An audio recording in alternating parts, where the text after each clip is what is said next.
And joining us now with more on the latest developments is Colonel Miri Eisin from the International Institute for Counterterrorism at Reichman University. Thank you so much for joining us. Thank you so much, Adar. So I want to start with the question on Syria. Before we get into the latest with Gaza, Israel and Syria have agreed to a ceasefire, but the danger certainly far from over. What can we expect next with regards to Syria? It's not exactly up to us, and we need to realize that.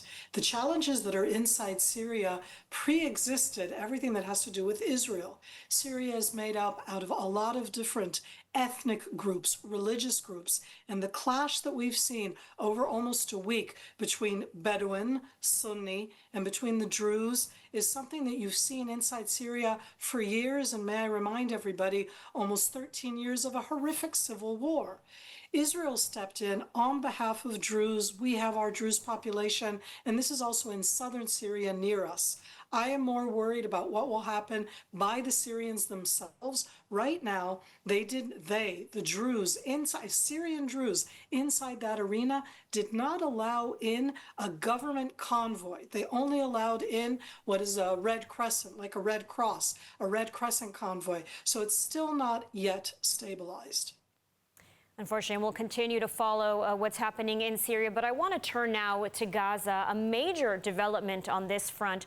For the very first time since the beginning of the war over a year and a half, the IDF has now issued evacuation orders for Deir al-Balak, an area that has remained largely untouched ahead of a ground invasion. What can you tell us?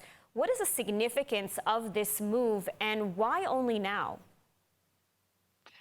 When you talk about why only now, it's that when you go out, in this case, we've done things systematically against different strongholds of Hamas. This is really one of the last strongholds that the Israeli Defense Forces have not yet touched again by ground. That doesn't mean that it's not been attacked by artillery or by air. Having said that, this is keeping Hamas off balance. Let everybody be clear. Hamas should not be defining not the rules of the game, not the rules of the war. They shouldn't be defining anything. And in taking such an action, the IDF, the Israeli military, the government are saying we're the ones who are going to be on the initiative and not Hamas. And that means going into a new arena. It's always challenging militarily. I think it's a very important step. And are there other areas in Gaza that are also untouched by the IDF ground forces? In that area near Deir al-Balak, in that same what we call the central area, which is where on the one hand there are almost 1 million displaced people that Israel told to move from 2023 to an area near the seashore, the Muasi, and there you have almost 1 million people that are both in houses but also in a lot of tents.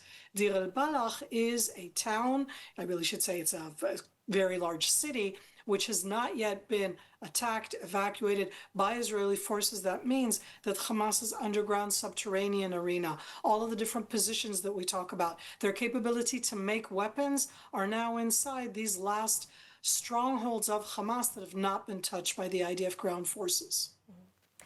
And regarding the hostages as well, U.S. President Trump once again expressing optimism that a ceasefire deal is imminent. How would this affect the IDF's operations in Deir al-Balak should a ceasefire now take effect? If a ceasefire takes into effect, it's a ceasefire that would stop that kind of an initiative. We've already been, sadly, in situations like this where we've heard cautious optimism, sometimes open optimism that have not led to anything. And on the other hand, we've also been in ceasefires, and in those ceasefires, we have seen hostages come home. So I'm going to be hopeful, but I'm going to be a hopeful pessimist. If there is a ceasefire, that would stop the IDF action. If there is a ceasefire, I would expect to see hostages coming home. I don't know about all of them, but at least some of them. All right, Colonel Miri Eisin, thank you so much for joining us today. Thank you.